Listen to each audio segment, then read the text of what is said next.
नमस्कार दोस्तों, आप देख रहे हो इकनेस का पन्ना। उनको बताएंगे हम लोग। जंतर मंतर से जब आपको वहाँ पर बसों में डाला गया, उसके बाद कहाँ कैसे क्या हुआ? नहीं, उसके बाद बड़ी अजीब सी स्थिति लगी। पहले तो वहाँ से हमें उठा के और घुमा के हमें लेके गए। पहले वहाँ पे वो जो संसद मार्ग थाना है वहाँ पे रोक के रखा।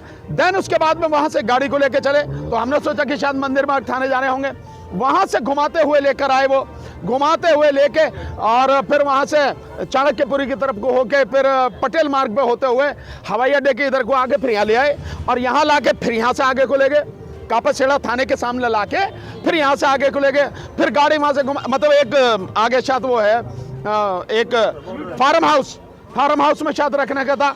फिर उसने शायद क्या हुआ हमें नहीं पता। उसके बाद आगे को ले गए और वहाँ हरियाणा बॉर्डर से घुमा के और तब यहाँ लाके यहाँ इसमें कापासेड़ा थाने में इस समय हमें को डिटेन किया हुआ है। देर से हिरासत में है आप? नहीं, आप समझे कि जिस समय हमें प्रोग्राम था 12:30 बजे हमारा वहाँ पे था, और आप समझिए करीब 1 बजे के लगभग हम लोगों को वहाँ से डिटेन किया।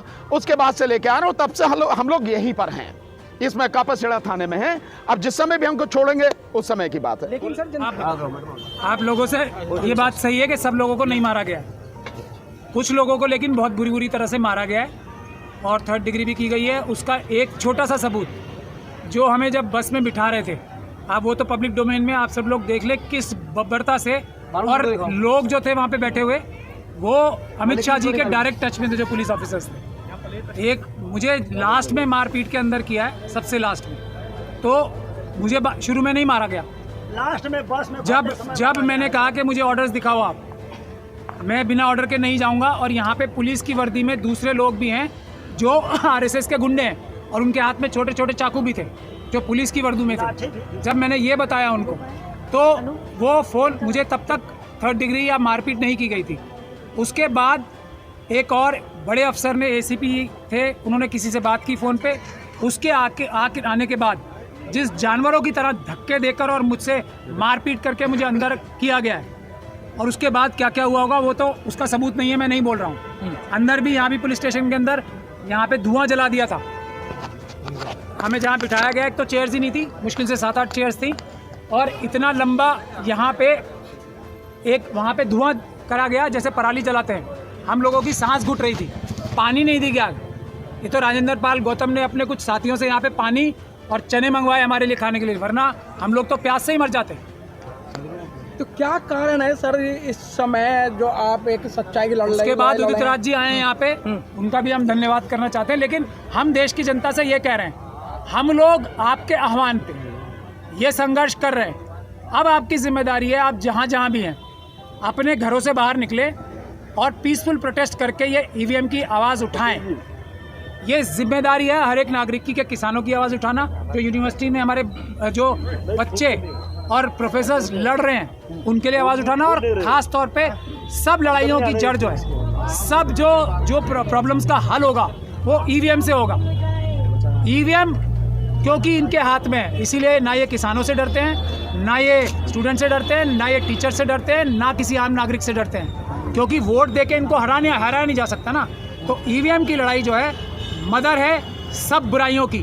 अगर ईवीएम हट जाएगा तो यही मोदी जी आराम से काम करने लगेंगे, यही मोदी जी ईमानदारी से काम करने लगेंगे, और यही मोदी जी घुटनों के बल बैठ के पूरे देश की जनता से माफ़ी मांगेंगे कि मैंने इतने अपराध किए हैं। अडानी जी को मैंने पूरा देश लूट के दे दिया, मैंने अंबानी को पूरा देश लूट के दे दिया, मैंने चाइना को, जो सुब्रमण्यम स्वामी साहब कह रहे हैं, पूरा 4000 किलोमीटर जगह दे दी। मैंने देश को 150 लाख करोड़ रुपए बाहर की एजेंसी से, जो IMF और दूसरी हैं, वो मैंने सब लेके अडानी अंबानी और अपने जो गुजरात के इंडस्ट्रीज मित्र हैं उनमें बांट दिया। ये है। और अब देखिए यहाँ से ये अभी अमित शाह जी का फ़ोन आया ना आपको भी यहाँ से हटाने के लिए, ये मैं बता रहा हूँ। अब आपको यहाँ से भी हटाएंगे ताकि हमें अंदर क्या किया जा रहा है आप लोग भी ना दिखा पाए। ये है जुल्म और ज्यादती की इंतहा। यहाँ से अभी हमें पुलिस ने डिटेन किया हुआ है, और जिस समय भी यहाँ से छोड़ेंगे, मुझे लगता है शायद 6-7 बजे के लगभग शायद हमें छोड़ने के बाद में हम लोग कल बैठेंगे बहुत तरीके से।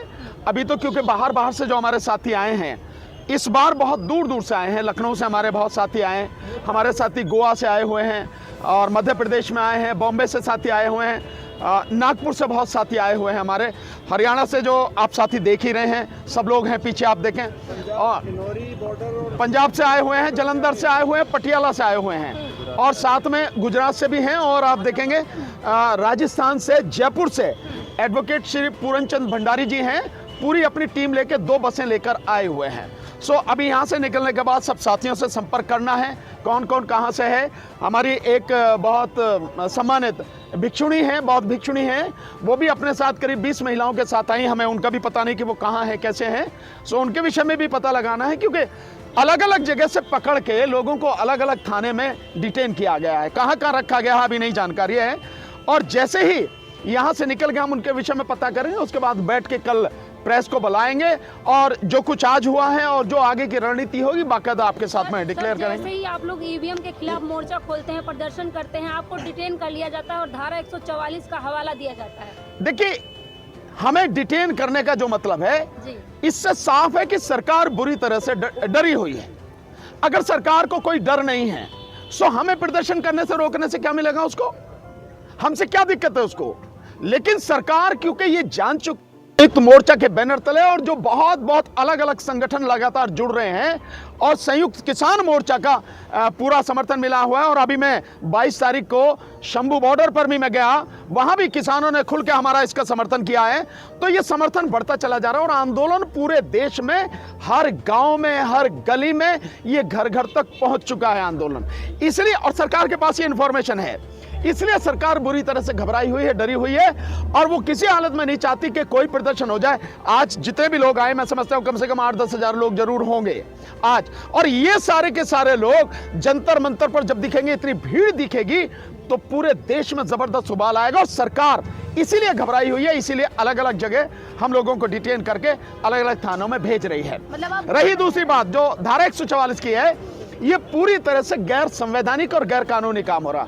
आप देखेंगे कि जब हम लोगों को डिटेन कर रहे थे और एक माइक पर पुलिस वाला जो कह रहा धारा 144 लग गई है, आप हटो यहाँ से, तो हमने ये कहा था, वहाँ एडिशनल वो भी थे डीसीपी, उनसे ये कहा था धारा 144 लगी है, कानून की बात है, तो बताओ कहाँ है, कोई कागज है आपके पास में, किसी का आदेश है आपके पास में, गृह मंत्री का आदेश है, प्रधानमंत्री का आदेश है, किस अधिकारी का आदेश है, या पुलिस कमिश्नर का आदेश है, डीसीपी का, एसीपी का, किसका आदेश है? आप ऐसे नहीं कह सकते। आखिर हम कानून के जानने वाले लोग हैं। आप अगर हमारे साथ में ये कहोगे कि आपने कह दिया, घोषणा कर दी कि धारा 144 लगी है, कागज दिखाओ ना कहाँ लगी है धारा 144, वो नहीं दिखाया। इसलिए जो हमें रोका गया है, हमारी जो डिटेंशन है, ये पूरी तरह से गैर संवैधानिक है, गैर कानूनी, इलीगल डिटेंशन है। पर इसका भी इंतजाम करेंगे, चिंता करने वाली कोई बात नहीं है। धारा 144 संविधान से ऊपर नहीं हो सकती और धारा 144 का आप हवाला देके संविधान का गला नहीं घोट सकते आप। ये जो काम कर रही है पुलिस के माध्यम से, जो सरकार काम करा रही है, लड़ेंगे इसके लिए। अगला कदम क्या होगा? आप जिस तरह से सभी वकील मिलकर प्रदर्शन कर रहे हैं, तो सरकार अपनी तरह से कार्रवाई कर रही है, आप सबका अगला कदम क्या होगा? देखिए, हमारा प्रदर्शन जो है पूरे देश में लगातार चल रहा है। जैसे मैं अभी आपको बताऊं, मैं आया हूं, जो परसों में आया हूं, मैं बल्कि कल मैं आया हूं, सो मैं साउथ दक्षिण भारत में होकर आया हूं। वहां जबरदस्त तरीके से उबाल है, पूरा दक्षिण भारत इसका विरोध करेगा। ईवीएम घुस नहीं पाएगी गांव गांव में, मैं आपको बता रहा हूं। पंजाब में नहीं घुस पाएगी, हरियाणा के साथी खड़े हैं, हरियाणा में नहीं घुस पाएगी ईवीएम। जो भी ये सारी की सारी चीजें कर रहे हैं, तो ये सब कुछ पूरी तरह से गैर कानूनी और गैर संवैधानिक, ये सारा का सारा काम। आगे कदम क्या होगा? अभी 29 तारीख को जो हमारे सुप्रीम कोर्ट के एडवोकेट हैं श्री प्रशांत भूषण जी, उन्होंने कॉल दी हुई है, एडवोकेट्स की कॉल है, वो होगा। देन उसके बाद में आगे जो भी होगा प्रोग्राम हम लोग। ऐसी ही खबर के साथ दोबारा मिलूंगा, तब तक के लिए अलविदा। जय भीम, जय भारत।